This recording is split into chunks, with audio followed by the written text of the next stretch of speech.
This is Kimberly Quinn, host of the Mindcraft podcast, and I can't tell you how much fun I have had doing this podcast. I started when the world closed over the pandemic in an attempt to spread some positivity out there and give people some strategies to enhance their own well being and reduce anxiety and all of that. Now, 2 years later, we're still going strong and now listened to by 52 countries across the world. And I've even helped some of my students get going with their own podcasts. It's super easy to do. And I'll tell you, if you haven't heard about Anchor by Spotify, it is the easiest way to make a podcast with everything you need all in one place. I'll just explain for you. Anchor has tools that allow you to record and edit your podcast right from your phone or computer. When hosting on Anchor, you can distribute your podcast on listening platforms like Spotify, Apple Podcasts, and more. It's everything you need to make a podcast in one place. And best of all, Anchor is totally free. Download the Anchor app or go to anchor.fm to get started. It is a ball. Start today.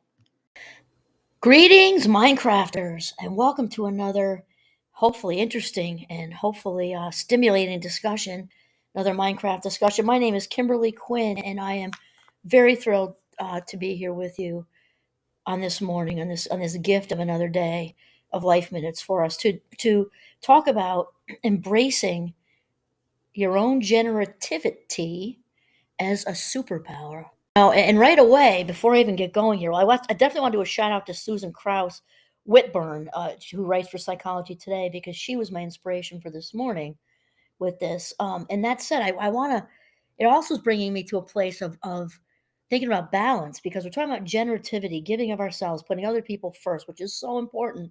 And also, in fact, I'm doing a presentation in a couple of weeks for the Vermont Women in Leadership, and it's about being filled up, and we can't give what we don't have. And so they actually are not opposites. They are go together, because we cannot give what we don't have, which means we need to really be focused on filling ourselves up every day in every way.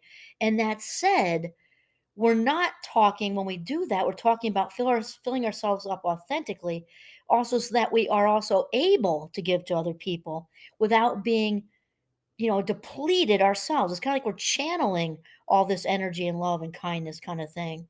I know that in Chinese medicine, they talk about, chi energy and stuff. And also in Reiki, that it's channeling the energy, not giving it up from your bone marrow, right? We're channeling this from this energy source that we all belong to. So anyway, I wanted to make sure that I cleared that up, that these are not mutually exclusive, but actually go together.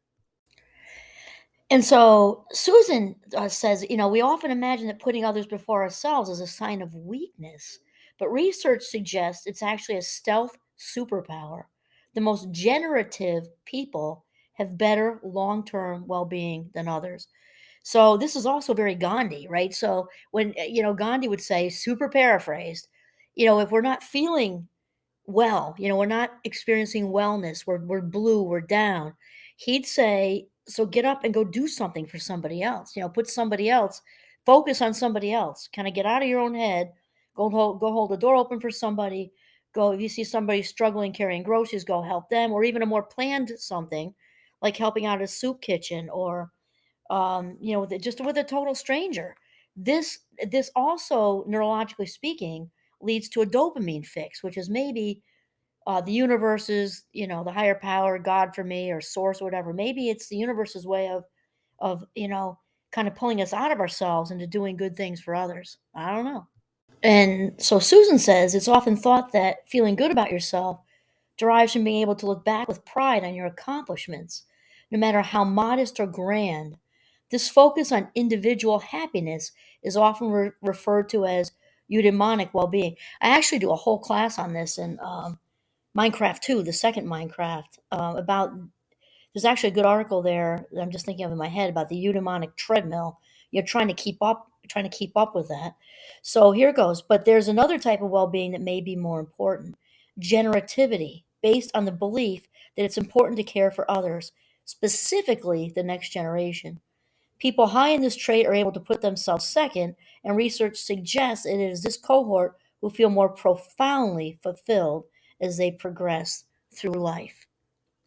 This is actually bringing me straight to young motherhood when, as many of you know who listen to my podcast, that my husband and I are blessed with five now young adult children. We call them the Fab Five, and they are all close in age. So I was at home with them for quite a while, and I remember the delicate balance, very very difficult, very challenging, to keep myself filled up. And we live way out in the middle of nowhere, so it's not like I can just dip out for 15 minutes and go read a book at a bistro or something. And so I remember how hard it was to kind of do those small things for myself to keep myself filled up, and I definitely got depleted. I'm absolutely admitting that. There are times when, and that's what, women friends are good for that and everything, but they were all on the same stage. So we tried to get together when we could, though it was challenging, all living out here as well, because the five kids were absolutely first. No question about it. And I think that's what we're talking about here. So, like I was saying earlier, it's not that the filling yourself up and the generativity, putting other people first, are mutually exclusive. They're not. We're not talking about a codependent way of putting people first. We're getting all kinds of self-esteem, bolts of self-esteem from running ourselves on the ground, being the only one to take everybody's kids to the baseball games every week, or being the only one baking the brownies for the PTO every week. That's codependent. It's different than genuinely and authentically taking, doing a conscious act of kindness for somebody. Because, and typically when it's authentic, right, that's mindful giving versus mindless giving. Mindless giving is the codependent who's running around being everybody's everything, and then possibly getting resentful because nobody's appreciating her or noticing her. That's not what we're talking about here. We're talking about mindful giving, where we come from a filled up place, we do something kind, which even fills us up more. Not the ego jolt, but an actual authentic good feeling. Susan gives us some stats, and I'm a fan of just a little. Well, actually, I'm actually involved in a research project right now, so I like statistics. However, for conversational articles and things, I think it's important to not be super heavy on that, yet to give one or two as a foundation that kind of supports everything. I'm a big fan of that because it gives it credibility. So Susan says, in a recent study of generativity and well being, our research team studied 271 participants in the Rochester Adult Longitudinal Study. Those are incredible. When a longitudinal study obviously means goes on for a long time, we really find stuff out in that way. So this one went across a 12-year period from 2000 to 2012. So she says that the findings supported our prediction that people who became more generative over time also grew in their sense of personal fulfillment. No big surprise there. And then she said those who didn't, on the other hand, had a declining sense of overall well being. And, once again, it's very important when, being generative is authentic. So it's very important to differentiate between mindless giving and mindful giving, again, because you know how you feel.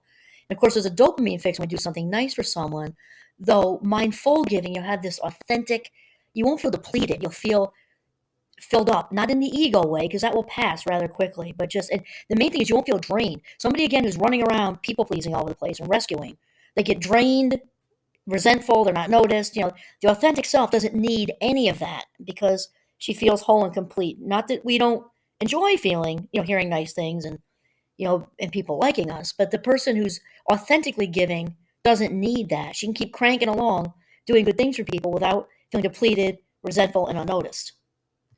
And so Susan goes on to say that the benefit derived from putting other people before yourself counters the idea that well being can come only from that eudaimonic feeling of achieving our own personal goals. I was just thinking about Erickson, looking at this, and she actually brings him up. And of course, he's a developmental psychologist from back in the fifth, I want to say 50s. I could be wrong about that one, but Eric Erickson, anyway, had his 8 stages, which I've actually taught before in a developmental class, and he's spot on accurate. Obviously, things get outdated, as time goes by, but he's still got. I think he really has. He's left his mark as far as we kind of graduate from one phase to the next. So it's interesting because he has one. Eric Erickson has one. And he proposed this phase was generativity versus stagnation. So in this model, he said people who stagnate become more and more self-focused, spending money on endless home redecoration, expensive vacations, and beauty treatments.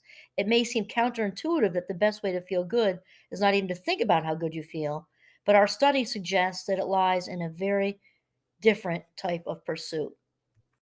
So yeah, so very cool. That was inspired by Susan Krauss Whitborn today, Rates for Psychology today, as far as generativity as a superpower. And I very much was, I guess not surprised, but I guess I was a little. I mean, just it was also just like appeared in the article to see that she had brought Eric Erickson in because he's an oldie but a goodie, I guess you say, right? From a long time ago. And again, they all eventually get a little bit outdated, but she is right when talking about his stage of generativity versus stagnation. And people in their later years, reflect back and like, did I make my mark? Was it did I make a difference? And can I still make a difference, right? And do something. And it really does matter because when people are not out there doing good things for other people, according to Eric Erickson and also Susan Krauss Whitborn, they get stagnant. And when I think of the word stagnant, well, I guess because we're out in Vermont, maybe I think of a pond with all kinds of goop and sloppy, muddy, snapping turtles, probably some leeches. That's right, and it smells. Stagnant just makes me think of lack of growth. And with the pond thing, my visual, I think of it's not just lack of growth, but like smells like just no signs of life, like no fresh water running through, no fresh life running through. And I don't know, for me, that isn't any kind of way I'd want to land in my later years. And so we've all got it in us, right? We're all energy sources wearing different outfits, spiritual beings having a human experience. So embrace your generativity as a superpower. Get out there and do stuff for people, and it just will not only help them, but it's a direct, you know, um, augment on our own